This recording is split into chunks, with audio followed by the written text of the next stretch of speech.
Hello and welcome into this week's RNN Diecast review right here on Racing News Now. As always, I'm your host Garth Allen. Thank you once again for joining me today. If this is your first time catching a Racing News Now video, consider going down below to hit that subscribe button and ring the bell for notifications so you don't miss a thing going forward from RNN.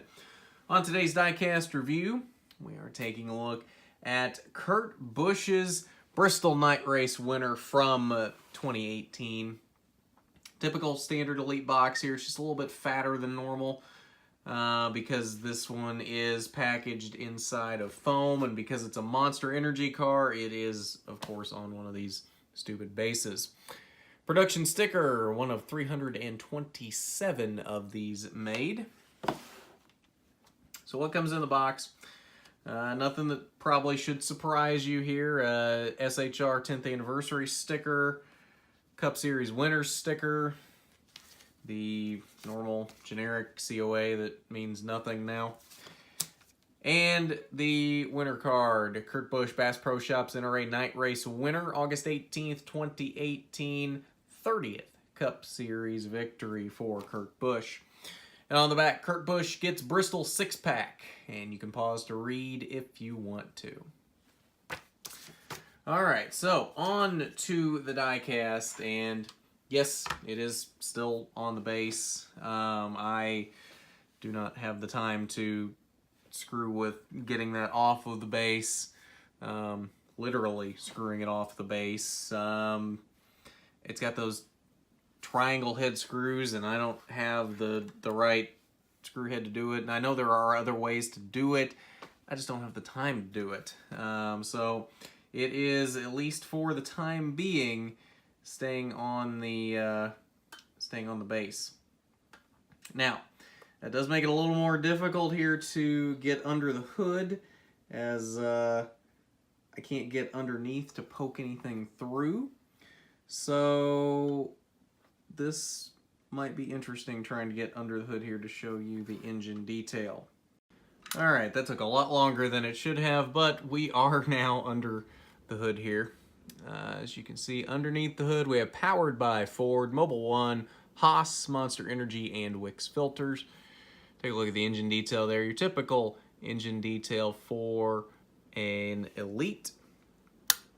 Take a look at the nose here. This was a very beat up car at the end of this race. Kurt Busch definitely getting in some incidents in this race, and definitely one of the more raced-looking raced versions we've had recently. The Fusion logo kind of sort of rubbed off here. Lots of tape here around where the hood meets the nose.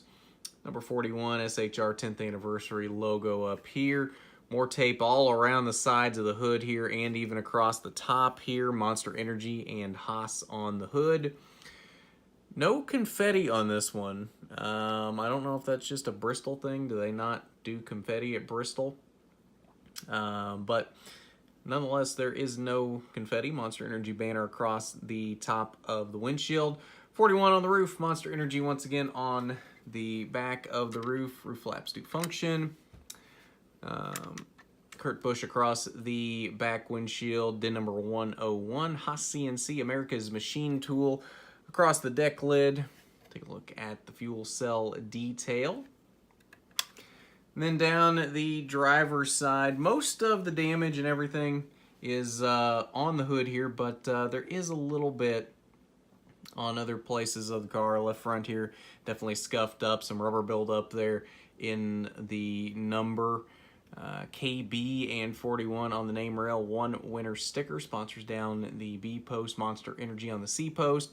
Haas, Exalta, SEM, and Rush Truck Centers in front of the rear wheel. Haas CNC, Haas, Mobil 1, State Water Heaters, Monster, Food City, all back here on the quarter panel. And a bit of a scuff. I don't know if that's supposed to be a scuff or tape or what that's supposed to be here on the quarter panel. I think it's just a scuff. I don't think that's actually tape.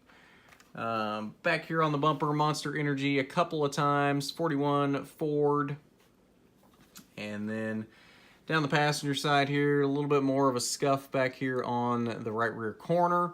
But otherwise, the passenger side looks relatively similar to the driver's side.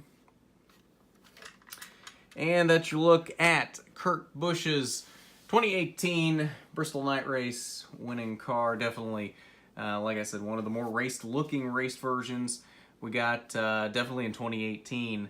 So if you're a fan of these cars that look like they've been raced and they've got a lot of damage and that kind of thing, this is definitely one for you. The base is definitely a detraction. And what I don't understand is they don't even do this base for alcohol cars. Because I've got that Kevin Harvick Busch Light Kansas winner that did not come on a base. And I feel like I've got another beer sponsor somewhere around here. Either way, though, this is the only car, at least from 2018, that I've gotten that came on a base. I don't understand why an energy drink needs a base, but beer doesn't. I don't know. I'm not complaining that the beer cars don't come with a base. I'm complaining that this does come with a base. I don't know. I don't understand the need for it. It's a 124 scale car, so it's supposed to be the adult collectible car as it is. I understand the 164 scale cars if you want to put bases on them, but I don't understand the need for it on a 124 scale car. So I don't know, just kind of frustrating. And then they put the weird random screw in there that nobody has that drill head or screw head or whatever it is. So it just makes it a real pain to get rid of the base. I don't know, it's just annoying all around, but the car itself is really nice, and it's definitely one I would recommend if you don't have a problem with the base or if you know how to get rid of the base. So that's my little disclaimer here. And they made 327 of them in the Elite, so there's a decent number of them out there. I'm sure you can find them somewhere out there if you look. So, but I believe that'll do it for this week's Diecast review. I don't think I know there's no NASCAR this weekend because it's Easter weekend, and I don't think there's any other forms of motorsports that we cover in action this weekend either. So that means not even a pole position on Monday. So Diecast review next Wednesday may be the next video you see here on the channel. I'm not sure. We've got something we're working on that we're shooting to have out next week. It's in the editing phases right now, and I'd like to have it leading into Talladega, but I'm not sure if it'll be ready by then. So there could be something in between now and the next Diecast review, but right now, at least definitively, the Diecast review will be the next thing next week, and that will be, what was after Bristol? Darlington. Brad Keselowski's Darlington throwback winner. So that one's been out for a little while. We're a little behind on that one, but that's the next one in chronological order. So keep an eye out for that next week. And I think that will do it. So if you haven't done it already, you need to go down below, hit that subscribe button, ring the bell for notifications so you don't miss a thing going forward from RNN. While you're down there, why don't you hit that big thumbs up button if you like the video. It is much appreciated when you do. So with that, this has been the RNN Diecast Review. I'm Garth Allen for Racing News Now.